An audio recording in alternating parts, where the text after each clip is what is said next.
Welcome to the Audit Podcast, the #1 podcast for the audit profession. Be sure to check the show notes for all of our social media channels and to sign up for the Audit Podcast newsletter.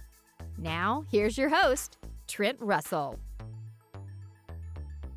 This episode is brought to you by Green Skies Analytics, an audit analytics service provider that works with internal audit departments that have data analysts and are still frustrated with trying to make analytics actually work, aren't getting the expected ROI, who can't break through the communication barrier between the analysts and the audit team, and those that need experienced direction for an audit analytics strategy and process. Those that feel like they've wasted time and money on trainings, aren't getting the value they want, not prioritizing the highest risk areas for the organizations, or have projects that seemingly never get completed. Do you deal with any of that? If you do, go to the show notes of this episode and click the Green Skies Analytics link, or go to greenskiesanalytics.com to schedule a call and understand how Green Skies Analytics makes analytics actually work for internal audit.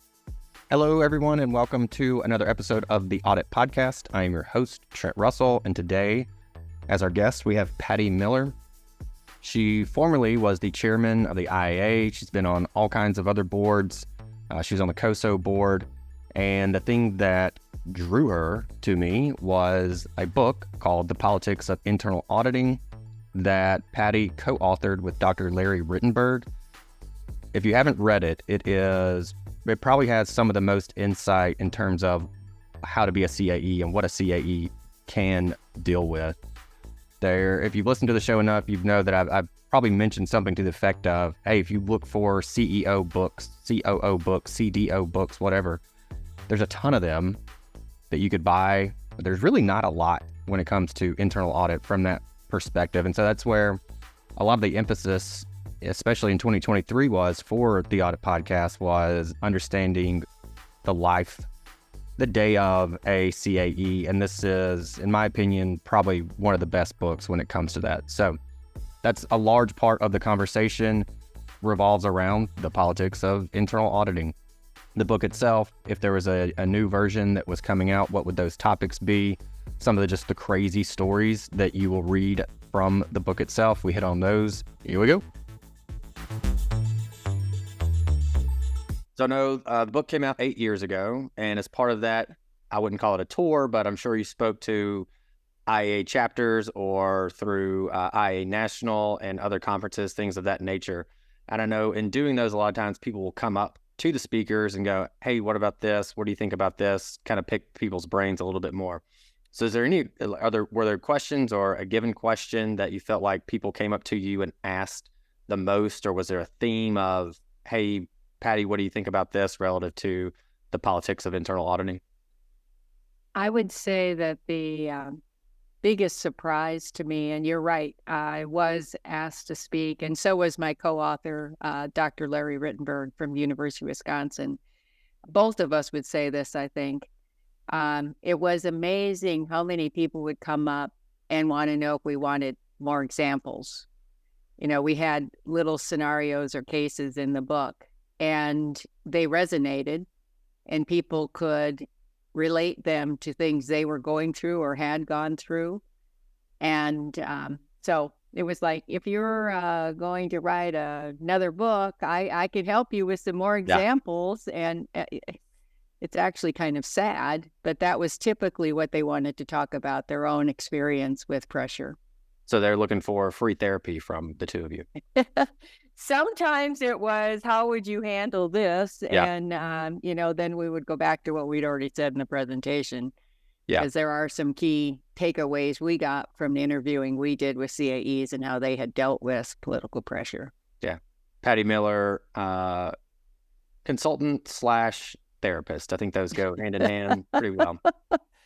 So that there was and you kind of mentioned a second version, but it was 8 years ago. If you republish today, would there be additional topics that you would include, maybe additional chapters, anything else? Are there any gaps between what you felt like the two of you wrote 8 years ago versus what we have today? Actually, what I would do differently or do now, in addition to what we did then, was I would broaden the audience. So when we did the first research, we focused on chief audit executives. We interviewed them.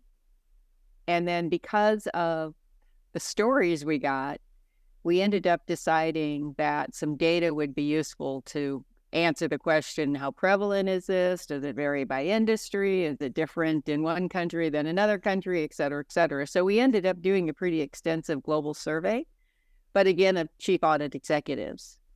And what was clear when we did presentations, and people did come up and ask us, do you want some more stories? It's not just things that affect chief audit executives. And that's kind of obvious. But if you're a chief audit executive or even, a director in an internal audit function, you should be asking yourself, what are my staff experiencing out there? Yeah. Is there pressure that they're experiencing that they're not even telling me about, either because they think they're just supposed to go along or they don't understand my expectations for how they handle it? So it really isn't a phenomenon that just affects leadership. And in fact, the IIA, a couple years after we did this research in one of their common body of knowledge studies, did ask all different levels of auditors about pressure and had some interesting data that would back up that it's not just chief audit executives who experience pressure. Also, and this is not what probably anybody in internal audit wants to hear, sometimes the staff felt like the pressure was coming from the CAE or the director. It wasn't necessarily that management was telling them they couldn't do something that needed to be done. It could be their own boss. Yeah. So is there, and I feel like, most of the people listening to this are probably in internal audit. Otherwise, I don't know why you're listening to the audit podcast, but let's just say we have some stragglers from other areas. So that's not going to be uncommon for those staff that are getting pressure from whoever their boss is. Do you have any general guidance if they're just like, I don't know what to do about this? I feel like if there's anybody that I talk to outside of a peer who might not have, the level of authority needed to take this pressure off of me, I feel like I can't go to anyone. Do you have any guidance you could pass along to them? So the whole purpose behind this research, well, I shouldn't say the whole purpose, a primary purpose behind this research was to come up with practices that CAEs had used to manage or at least minimize pressure. It wasn't just to talk about what percentage of people experience pressure or what kind of pressure. Right. It was really supposed to be getting to how do you deal with it? And so in the book, there were lots of suggestions, and some of them are, I would say, common sense if you step back and look at it. But I think sometimes we're so excited about a new job or we're trying to get along in an organization, we don't necessarily think forward to implications. So for example, if I was going to interview today for a job, I would closely look at least at a public company, I would closely look at who's on the board. What other boards are they on? Do I know anybody from the other companies where they might be on an audit committee that I could go talk to and find out how these people behave? Is it truly an independent audit committee or not? Do they support internal audit or not? Can I get any sense of that before I even go into the organization? Because a strong control environment is probably obviously your first key success factor if you want to minimize political pressure. I would also be honest in an interview about what my expectations were if I ever felt that I was being pressured to suppress something that needed to be reported or not to go look at something, and try to have an upfront conversation. That doesn't necessarily mean when you get into the situation that whoever you interviewed with, the CEO or the CFO, behaves perfectly according to what they said they were going to, but at least you put your expectations on the table because it's a two-way street. It's what do they expect from you? So maybe they actually want to see the evidence, or they want to talk to the auditors, or they want you to come and talk to them before it becomes a discussion with the management team that's involved, whatever their expectations are. But likewise, you might have expectations. I need you to not pull the chair out from under me in the middle of a meeting with the people we're discussing have an issue that needs to be addressed, right? You need to support me. You need to have my back, in other words. And here's what that looks like. So more proactive upfront communication is really important, and trying to be in an organization that has a strong control environment, a strong ethical backbone, if you will. And, you and I have talked before, and you talked about, have your resume ready. You don't want to think that you made a mistake and you ended up in an organization that really is not going to support you when it needs to, or is going to, there's going to be negative impacts on you because you went ahead and reported something they didn't want to be reported. You're going to be left out of key meetings, or you're going to lose a job opportunity, or that sort of thing. Those things do happen. So the idea that you are prepared to move on if you have to, and that's a decision you can make, is probably an important lesson. Yeah. I do think if you're a manager or a director, you have to be very clear about what your expectations are with your team. If they feel at all like there's an issue here and management isn't letting me deal with it, you want them to come and talk to you about it. There's this subtle thing that Dr. Rittenberg called enculturation, which is the longer you're in an environment, the more you kind of get used to how things operate around here. Sometimes that's called, what the third rail is. In an electric train, there's the rails that the train rides on, and then there's the one that's you're going to get killed if you touch because it's full of electric current. Yeah. So you know what the third rail is? So you know that you don't talk back to those people, or you know that you don't confront that issue, or you just kind of get a sense of that. And that enculturation can mean you never even know that that's going on because they just think that's the way they're supposed to behave. Yeah. And that's very subtle and very hard to manage. Yeah. I'm thinking even for folks that have been in an audit position for a year, like fresh out of school type of folks, to where it might be, I'm not sharing anything with anyone. And so I don't know if this is maybe the best approach. This is what, in hindsight, I would do if I was in that same situation. But there are so many people, especially on LinkedIn, in audit that post religiously to where I felt like if someone, I could reach out to one of them and go, hey, I know you don't know who I am, but I was wondering if I could pick your brain about this thing. Because if there's anything that we are, I feel like, especially good at within audit, it is sharing things like that, or really any question. Rarely, even with this show, rarely do we get someone go, no, I don't want to share, my expertise, or, short of basically being shy or something like that. There's a lot of folks that are very willing to help and share their guidance. So if nothing else, if someone's in that position and just needs someone else, just hit up a few people on LinkedIn, probably hit up 5, and you'd get a few that would say, yeah, absolutely.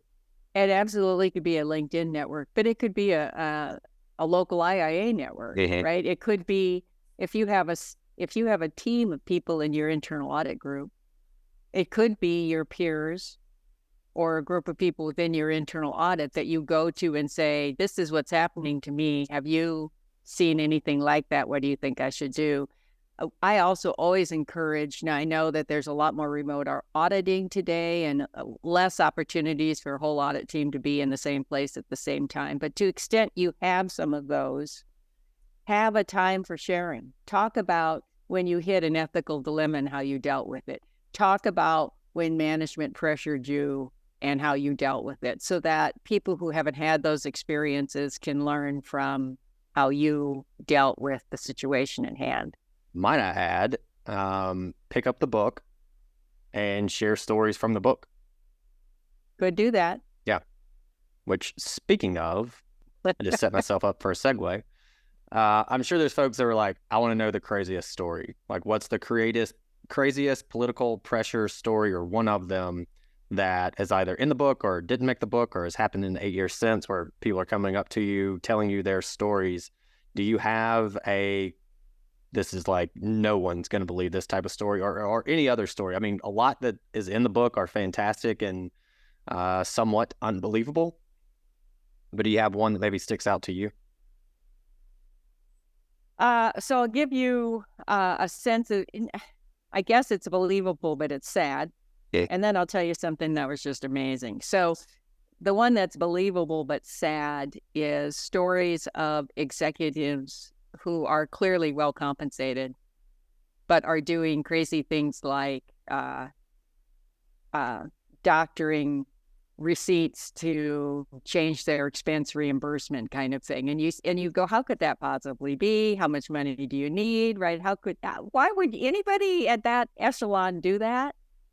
But we got told stories like that. And then the dilemma comes if the CEO or general counsel wants to salvage that person because, they're a rainmaker or they just got promoted. And so the CEO is going to look bad if they get rid of somebody they just promoted or right. Those kinds of things you just went, really?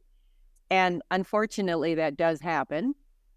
The thing that was like, wow, it was not in the U.S. It was a different story where an audit group had identified kickback to a very well-known, highly established political figure in the government, and the organization did not want it to be reported, and the CEO was told by general counsel to just avoid meeting with the CAE so that they wouldn't know what was going on, because then I guess they could say plausible deniability or something.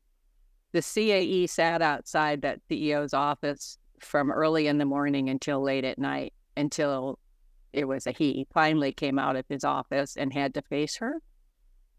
That I just thought, talk about courage and integrity, and no, this has to be, you have to know about this. I'm sorry you don't want to. I'll be here the next 3 days if I need to. Yeah. So that I was just, wow, how many people would have the fortitude to actually do that? Yeah, I'm not even camping out at Best Buy to get a TV on like Black Friday, let alone to deliver some horrible news. Yeah. All right. Well, you mentioned it earlier, and this was, so your and Dr. Rittenberg's book was recommended to me by Todd Freeman, who's the chief audit executive at Vulcan Materials. And actually, he told me this crazy story of his. So we recorded it and released it a few, I don't know, maybe months ago. And from that, or before that even, he recommended the book. So that's how I got the book. And it's one of those that I've, a question that I've heard on another podcast is, what book have you gifted the most, as opposed to what book do you recommend? I haven't gifted it to very many people, but I have highly recommended it to folks in internal audit as like, you need this one. If there's 3, this is the one, one of the 3 at least that I would recommend. That's Todd very told kind. his crazy Thank you. story. So Todd told his crazy story. People can go listen to his episode.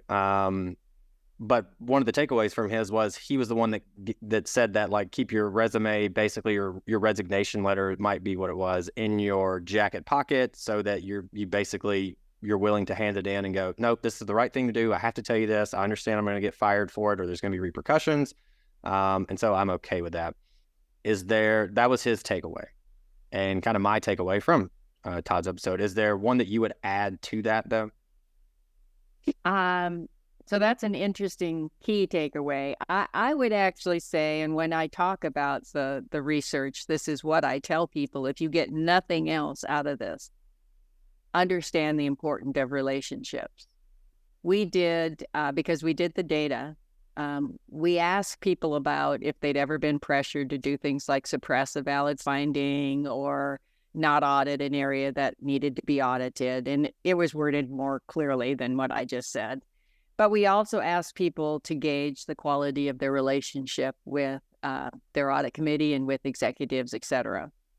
And so when you looked across the whole population, this is very round numbers, but about half the time people said they had experienced pressure to suppress or to not audit something that needed to be audited. So about half the time they said they hadn't experienced that, 50-50. When we cross-correlated to the people who said they had a very strong relationship with their audit committee or with their executive, the never went from about 50% to like 90. It was a little higher with the board. It might have been like 95% with the board, and maybe 88% with I don't have, I'm close. But the point is, it went from half the time saying I get pressured to only 10 to 15% of the time saying it. So I said, boy, if you're looking for one secret message here, it is work on your relationships. Because if you have a strong relationship with your CEO, with the executive team, with the board, people know not to mess with you, basically. They know that if there's an issue, you're at least going to be listened to fairly, and your side is going to be explored. It's not going to be immediately dismissed, because you have the credibility and the respect of those key bodies in an organization. So if you don't feel like you only get to meet with your audit committee once a quarter for 5 minutes or something, that is where I would start.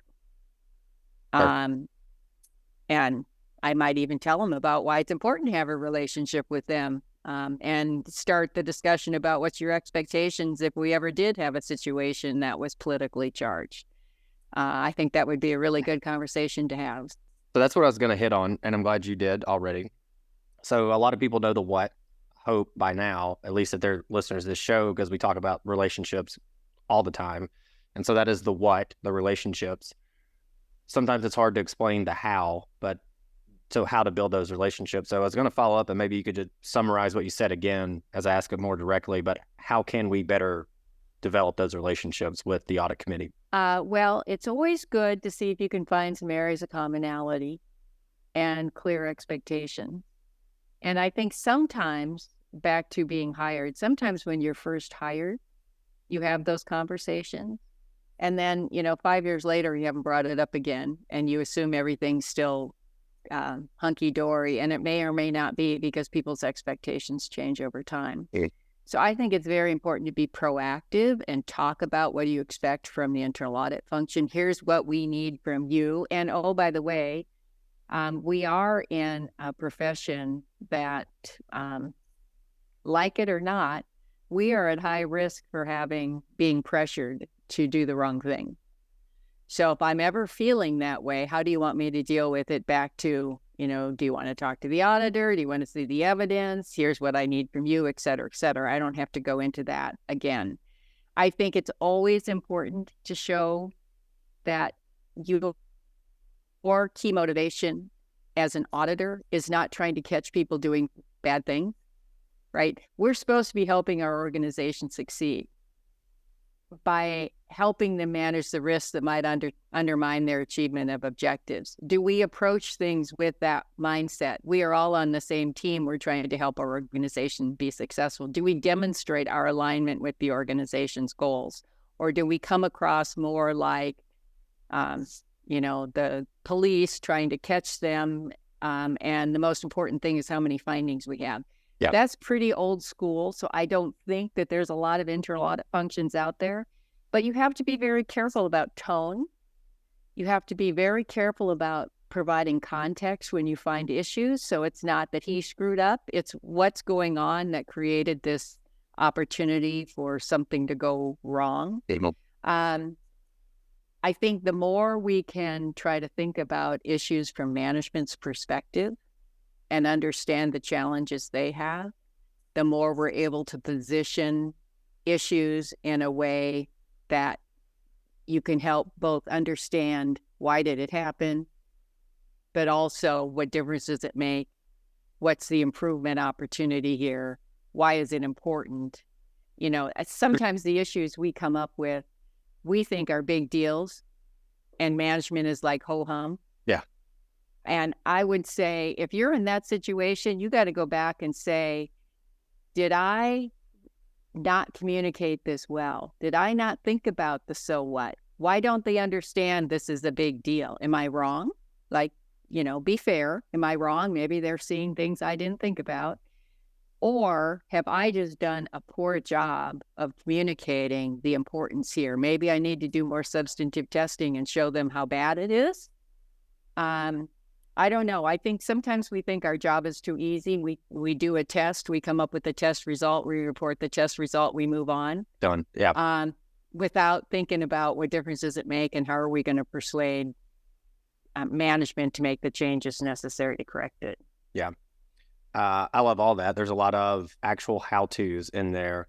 I like to, just my perspective, I'm a continuous improvement. If we can continuously improve on something, then what more else can we ask for? Is the way I look at a lot of things.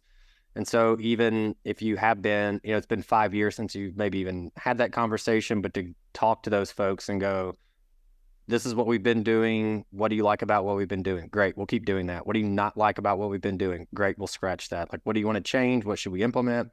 We'll work to build on those things.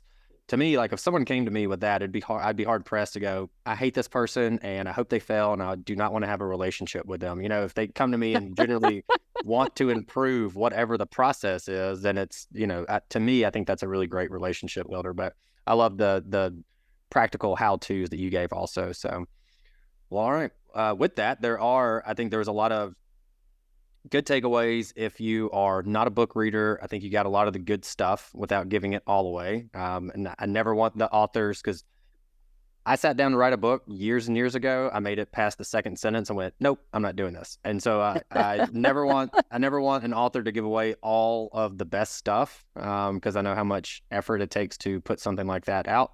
For those that aren't book readers, though, I think you got a lot of the really good stuff. If you are a book reader, cannot recommend it anymore. It is fantastic. With that said, is there anything else that you want to leave the audience with? I guess I would say this. Be careful about defining moments. And by that, I mean this. You will have opportunities as an internal auditor to experience conflict with management. There's no way around it. It's just kind of part of the job. And sometimes management might be right. It's possible. So sometimes we actually have to be objective and fair and listen to what they have to say and maybe change our opinion. But sometimes they're not right. And if they're not right and we back down too readily, that is a defining moment, which will undermine you many times more in the future, because it will become known pretty quickly that you are a pushover, to be very simplistic. And the opposite is also true. If you have one of those moments where you really do need to stand your ground, and you do, you can't look yourself in the mirror if you back down. It's an issue that needs to go all the way to the board, whatever. And you stand up and you escalate if you have to, that also is a defining moment. And people will know that you have the courage and integrity to do the job the right way. Now, again, maybe they're not going to like it in your organization and you're going to dust off your resume and go find another job. Maybe. But probably you're going to have just earned respect and people are going to understand who you are as a person. So those defining moments can happen when you least expect them. And you need to be very careful about how you handle them, because they can go one way or the other.